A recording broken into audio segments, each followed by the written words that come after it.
소리를 시청해 주시는 시청자 여러분 감사합니다. 저는 대한민국 수호 예비역 장성단 전략위원으로 활동하고 있는 김태우 박사입니다. 오늘은 주간 안보 진단 시간으로 6월 달에 있었던 중요한 안보 행사 중에 하나인 샹그릴라 안보 대화 얘기를 좀 해보겠습니다.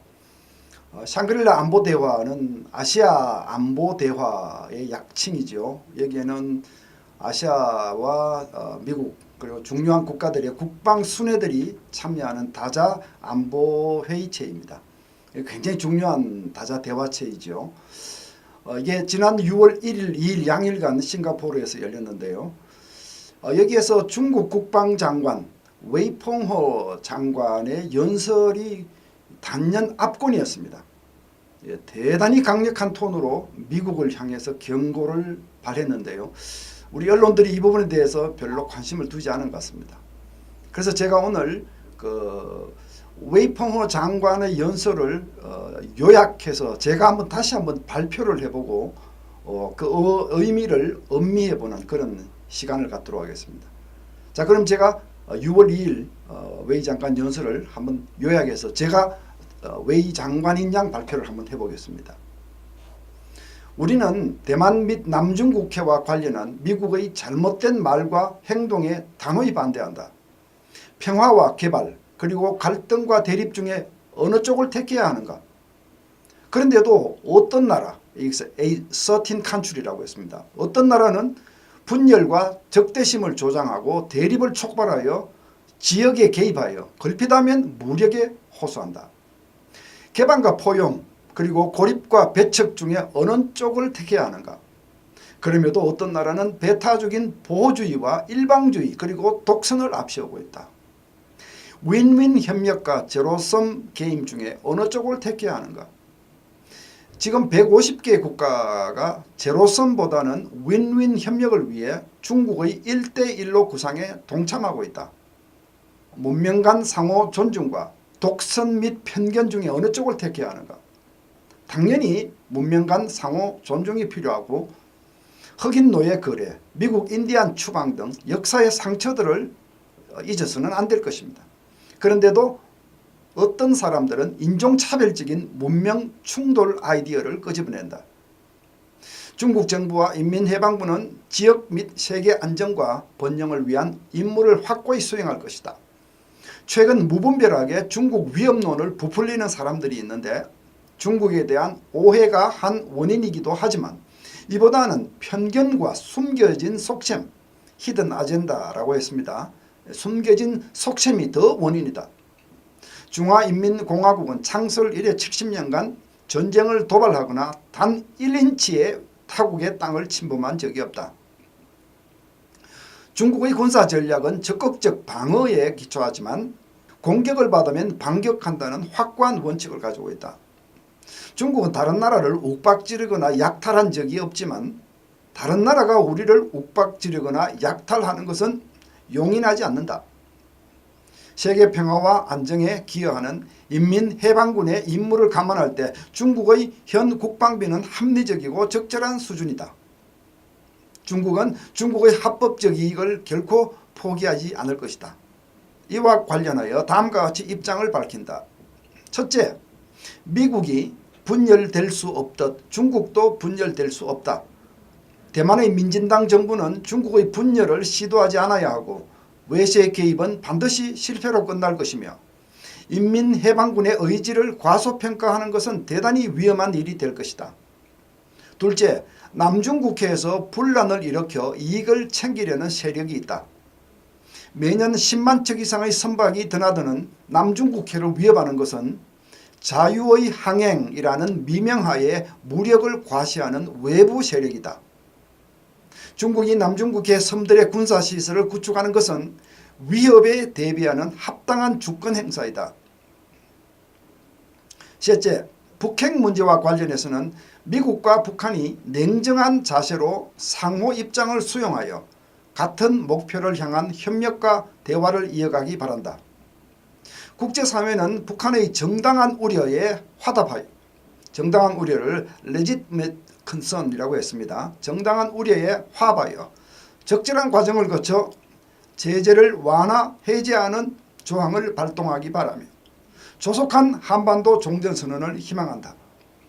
넷째, 40년간의 미중 관계에서 얻은 최대의 교훈은 협력하면 둘 다 이익이고 대립하면 둘 다 손해를 본다는 것이다.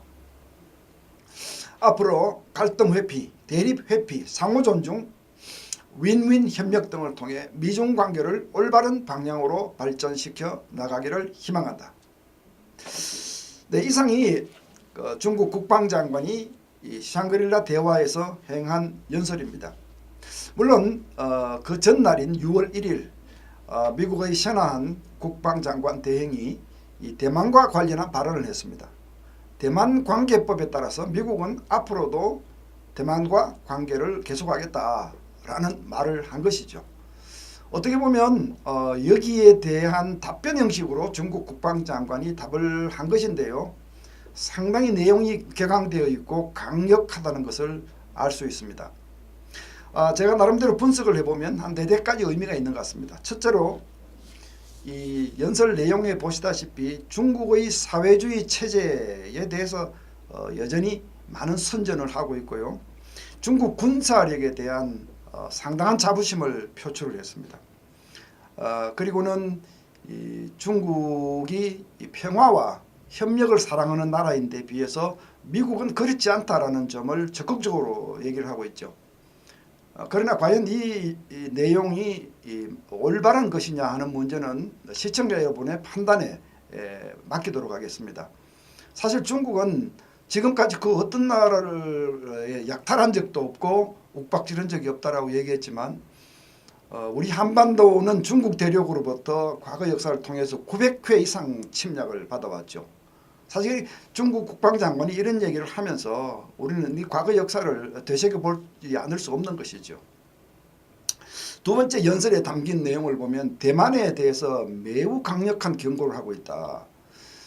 어떤 세력이든 이 대만의 독립을 추구하려고 한다면 인민해방군은 싸우지 않을 수 없다. 인민해방군의 의지와 능력을 의심하는 것은 대단히 위험한 일이다. 이런 굉장히 강력한 경고를 발했죠. 그 대상은 물론 대만 정부와 미국입니다. 미국은 이 대만 정부와 관계를 계속하겠다는 결의를 밝혔고 작년에는요 미국의 공화당 민주당 이 양당이 합의를 해서 대만 여행법을 제정을 했죠. 대만의 고위관들과 미국의 공직자들 간에 교류 협력을 강화하라고 이렇게 추천하는 그런 법률안입니다. 이런 문제에 대해서 중국이 대단히 격앙하고 있다 이런 사실을 볼 수 있습니다. 세 번째는 남중국해 관련 사실인데요. 남중국해에 있어서도 중국이 지금까지 취해온 남중국의 내해화 전략을 결코 양보하지 않겠다는 결의를 보인 것이죠. 연설의 요지는 이겁니다. 중국이 남중국해 인근 국가들과 잘 알아서 협력하고 있는데 저 멀리 있는 미국이 이 지역까지 개입을 해서 분란을 일으키고 있다라는 주장을 한 것입니다. 그러나 우리는 객관적으로 봐야 하겠죠. 지금까지 미국이 지배하는 미국이 주도하는 해양 질서 하에서 남중국해는 공해로서 모든 국가에게 개방된 바다로 역할을 다 해왔습니다. 세계 많은 양의 물동량이 남중국해를 통과하고요. 한국에게는 더더욱더 중요한 해로가 되고 있죠. 지금까지 미국이 구축해온 이 해양 질서에 변경을 시도하고 여기에 구단선이라고 하는 것을 만들어서 남중국해 80% 이상을 중국 바다인 양 주장하고 나가는 소위 현상 변경사 세력이 중국이었다는 사실을 생각한다면 지금 남중국해에서 일고 있는 이 분란의 책임이 과연 미국에게 있는가라는 생각을 하지 않을 수가 없죠. 네 번째로 북한 핵 문제에 대한 부분입니다. 참으로 듣기에 민망한 내용들입니다. 미국과 북한이 이 상호 입장을 수용하라고 이렇게 얘기를 했는데요. 미국의 입장은 북한의 완전한 비핵화 아니겠습니까? 그런데 북한의 입장은 무엇입니까? 북한의 입장은 핵 보유국 지위를 유지한 상태에서 그러니까 핵 포기를 하지 않는 상태에서 미국과 협상을 해서 핵군비 통제 협상을 하겠다. 대등한 입장에서 핵군비 통제 협상을 하자. 이게 북한의 입장입니다. 그런데 이 입장을 어떻게 상호 수용하라는 얘기인지 이해할 수가 없습니다. 그리고 북한의 이 정당한 우려에 화답을 해서 대북 제재를 풀자라고 얘기를 했는데 글쎄요. 어떤 것들이 북한의 정당한 우려인지 잘 모르겠습니다. 사실 북한이 핵무기를 만들지 않고 도발을 하지 않은 평화적인 국가로 있었다면 애초부터 대북 제재가 만들어지지도 않았겠죠. 그렇다면 지금 북한 핵을 포기하지도 않고 생물무기, 화학무기를 포기하지도 않은 지금 상태에서 북한의 대남 전략이 바뀌지도 않은 지금 상태에서 대북 제재를 풀어야 한다는 중국 국방장관의 주장은 도대체 무엇을 의미하는 것일까요? 저는 지금까지 북한 핵 문제를 다루어온 전문가로서 이것이 이 북한 핵 문제에 대해서 지금까지 중국이 견지해왔던 이중적 자세를 유지하겠다라는 얘기다. 저는 이렇게 해석을 합니다. 이중적 자세란 것이 무엇입니까? 중국은 유엔이 대북 제재를 할 때 거기에 서명을 하고 도장을 찍고 그렇게 해서 대북 제재에 동참하는 모습을 보였지만 그거는 겉모습이고요. 뒤로는 항상 밀무역 또는 그 환적 밀수 이런 것들을 통해서 북한 정권의 생존을 도와왔습니다. 그러니까 겉으로는 대북 제재에 동참하고 뒤로는 북한 정권의 생존을 돕는 이중 플레이를 해온 것이죠. 결국 북한 핵 문제에 관한 중국 국방장관의 연설은 이러한 이중 자세를 유지하겠다는 그런 말로 들을 수밖에 없습니다. 결론적으로 이 중국 국방장관의 샹그릴라 대화의 연설은 맹수의 포효와도 같았다. 그렇게 들립니다.